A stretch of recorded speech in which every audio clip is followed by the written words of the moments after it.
Hello दोस्तों, स्वागत है आप सभी का आज के इस वीडियो में। आज हम लोग बात करने वाले हैं MSW001 समाजकार उद्गम और विकास।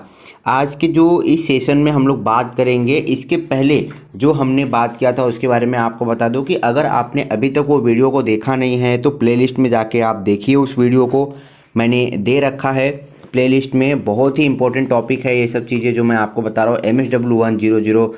MSW001 का जो है कि समाज कार्य का इतिहास और उद्गम, इसका जो इकाई 1 है इसका है नाम समाज कार्य का इतिहास और वैश्विक परिदृश्य। इसमें हम लोग देख रहे हैं, अभी तक मैंने आपको जो पिछले सेशन में हमने बात किया है 1.2 के बारे में, आज हम लोग यहाँ पे पढ़ने वाले हैं, समझने वाले हैं 1.3 उत्तरी अमेरिका में इतिहास। तो इसको हम लोग चलो स्टार्ट करते हैं बिना देर गवाए। तो स्वागत है आप सभी का आज के इस सेशन में। आज हम लोग 1.2 उत्तरी अमेरिका समाज कार्य के बारे में समझने की कोशिश करेंगे। तो दोस्तों, दक्षिण अमेरिका और उत्तरी अमेरिका के विभिन्न देशों में समाज कार्य के रूप में उभरने के तरीके में काफ़ी अंतर है। यानी कि दक्षिण और उत्तरी अमेरिका के विभिन्न जो है अलग अलग तरीके हैं उनको उभरने के। यहाँ तक कि उत्तरी अमेरिका के भीतर अमेरिका और कनाडा के संयुक्त राष्ट्र सामाजिक कल्याण और समाज कार्य के दृष्टिकोण में विभिन्न औपचारिक मतभेद भी हैं। अमेरिका की स्थिति को देखने पर हमें दो प्रकार की सामाजिक प्रक्रिया कलापों का पता चलता है और इन कार्यों की विविधता का कारणों का भी पता चलता है। संयुक्त राज्य अमेरिका यानी कि USA जिसको बोला जाता है, द्वितीय विश्व युद्ध 1949-1945 के बीच संयुक्त राष्ट्र अमेरिका दुनिया का प्रमुख राजनीतिक और आर्थिक विश्व शक्ति रहा है। इसकी इस स्थिति के परिणाम स्वरूप इसका कई सांस्कृतिक और शैक्षणिक क्षेत्रों में बहुत प्रभाव पड़ता है। समाज कार्य में भी इसका शैक्षणिक मॉडल को कई देशों में व्यापक के रूप में अपनाया गया है। उन देशों में सामाजिक कार्य प्रशिक्षण और अभ्यास पर कुछ मुद्दों और विवादों पर अमेरिका प्रभावों को देखा जा सकता है, लेकिन USA में सामाजिक कार्य का उदय एक सरल और रैखिक प्रक्रिया नहीं रहा है। सामाजिक कार्य और समाज में उनकी भूमिका से संबंधित मुद्दों पर कई राजनीतिक और शैक्षणिक चर्चा चल रही है। अमेरिकन सोसाइटी और राजनीतिक को आर्थिक परिवर्तनों का समाज कार्य पेशे पर एक बड़ा असर पड़ा है।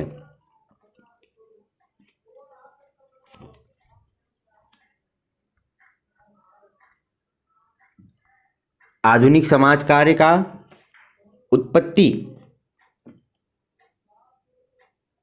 से संयुक्त राज्य अमेरिका के इतिहास में निम्नलिखित परिवर्तन का पता चलता है। पहला है सामाजिक क्षेत्र में सरकार की बढ़ती भागीदारी। वर्तमान समय का संयुक्त राज्य ब्रिटेन की एक कॉलोनी थी और ब्रिटिश कानूनों का प्रभाव कुछ था कि कॉलोनियों में 1601 के एलिजाबेथन पुअर लॉ को अपनाया गया था।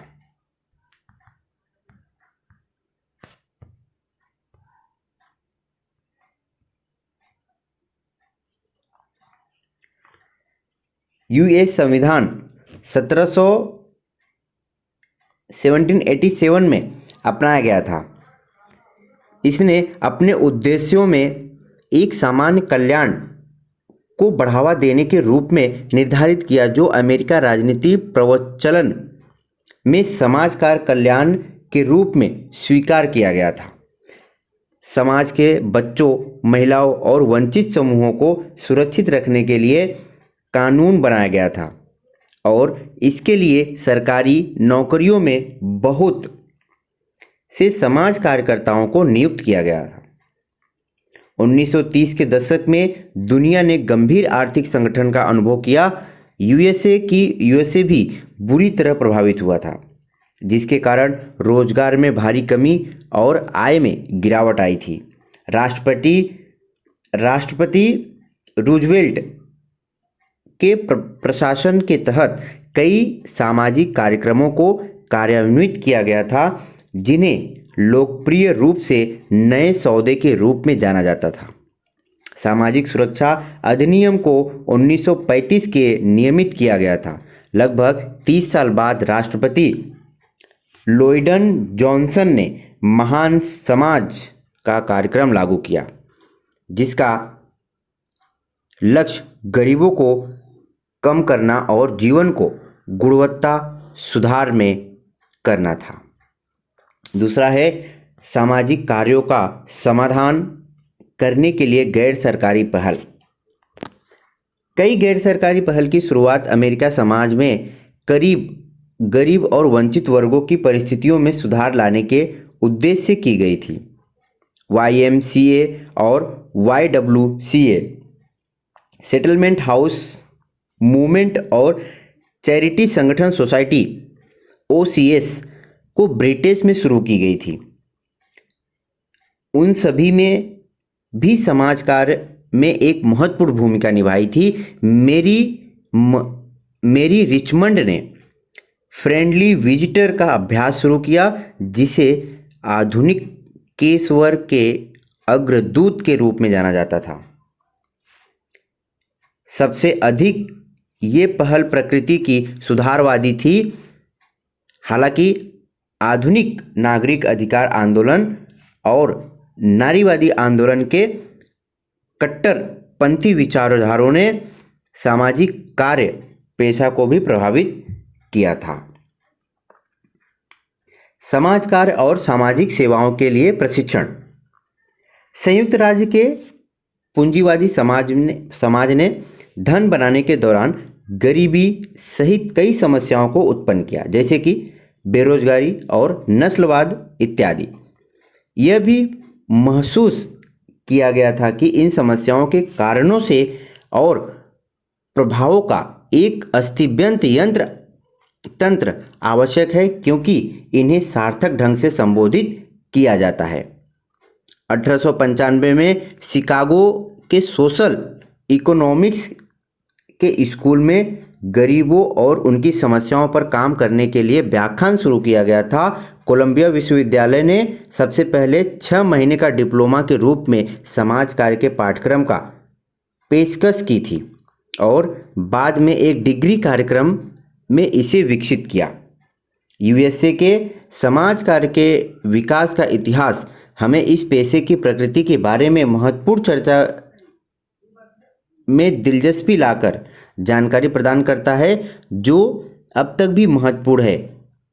क्या समाज कार्य का व्यक्तिगत समस्याओं को हल करने के लिए केंद्रीय करना चाहिए? इसे सामाजिक समस्याओं को हल करने का प्रयास करना चाहिए।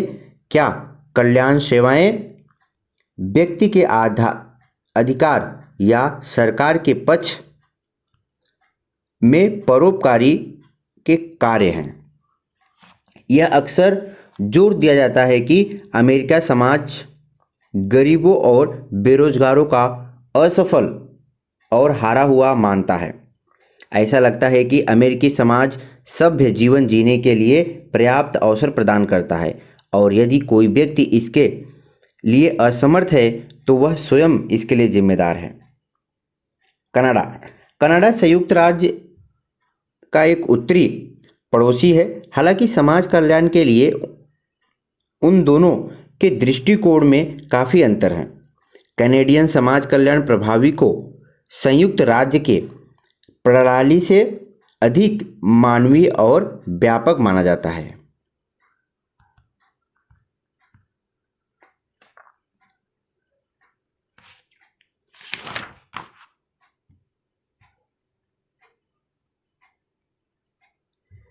समाज कल्याण प्रणाली का विकास। समाज कल्याण प्रणाली के प्रारंभिक विकास में 1867 में कनाडा के गठन के 30 वर्षों के बाद देखा जा सकता है। हालांकि 1941 टू 1981 की अवधि से कनाडा में आधुनिक समाज कल्याण का विकास हुआ था। कनाडा में समाज कल्याण प्रणाली के विकास के महत्वपूर्ण स्थल इस प्रकार है और लाइटमैन और रिचेस। आप देख सकते हैं यहाँ पे कुछ सन्स दिए गए हैं। जो 1935 बेरोजगारी बीमा अधिनियम 1940, जिसमें बेरोजगारी भत्ते को एक पात्रता के रूप में प्रदान किया गया था। 1945 पारिवारिक भत्ते, जिसमें सभी माताओं को वित्तीय सहायता प्रदान की जाती थी। 1952 वृद्धावस्था सुरक्षा यानी कि OAS, जिसमें सभी बुजुर्गों को वित्तीय सहायता प्रदान की जाती थी जिन्होंने निवास स्थानों को पूरा किया है। 1965 से 1966 तीन प्रमुख कार्य शुरू किए गए। कनाडा पेंशन योजना, PCPP, कनाडा सहायता योजना, CAP, और चिकित्सा। 1985 में कनाडा स्वास्थ्य अधिनियम, जो सार्वभौमिक व्यापक स्वास्थ्य देखभाल प्रदान करता है। ये कल्याणकारी कार्यक्रम बड़े पैमाने पर सरकारी धन पर निर्भर होते थे और इसके साथ ही काम करने वाले व्यक्तियों को अपने आय का कुछ प्रतिशत योगदान करना पड़ता था, जिसका उपयोग तब आवश्यक होता था जब सहायता की जरूरत होती थी।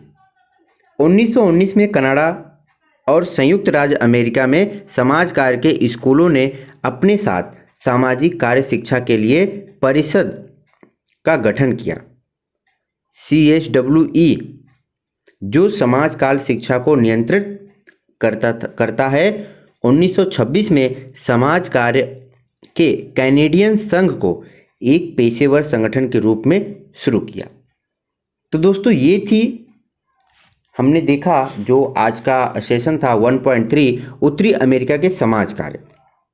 हम लोग आगे जो वीडियो देखेंगे वो 1.4 दक्षिण अमेरिका में समाज कार्य।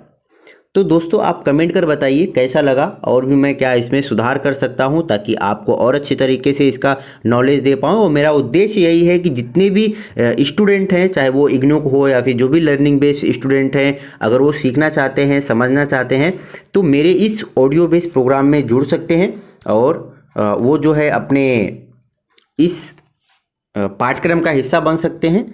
ठीक है, तो आप सुनिए, सिर्फ उसको सुनिए और समझिए और अपने दोस्तों के साथ में शेयर करिए, जो भी लोग को पढ़ने का टाइम नहीं मिल पाता है, ताकि वो भी जो है पढ़ सकें। ठीक है, तो फिर मिलेंगे हम लोग कुछ नई वीडियो में कुछ नई जानकारी के साथ में। तब तक के लिए धन्यवाद।